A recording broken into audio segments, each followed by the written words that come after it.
উনি এখন অবধি যা যা বলেছেন, প্রথমে বললেন যে সৌমিত্র খান তিনি যদি একটা বুথে যেতেন তাহলে আমি রাজনীতি ছেড়ে দেব, বলেছিলেন তো।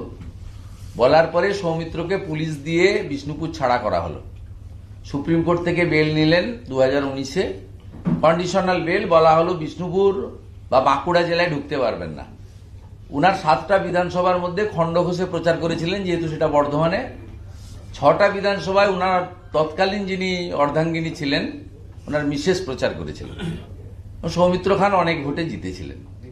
দ্বিতীয়, আপনাদের স্মরণের জন্য বলি, 2019-এ একইভাবে ব্যারাকপুরে গিয়ে ভাটপাড়াতে গিয়ে উনি বলেছিলেন যে অর্জুন সিং যদি নির্বাচিত হয় আমি রাজনীতি ছাড়ব, 2 লক্ষ ভোটে হারাবো। হ্যাঁ, 2 লক্ষ ভোটে হারাবো। তারপরে 2021-এ নন্দীগ্রামে গেছিলেন ওনার পিসির জন্য প্রচারে।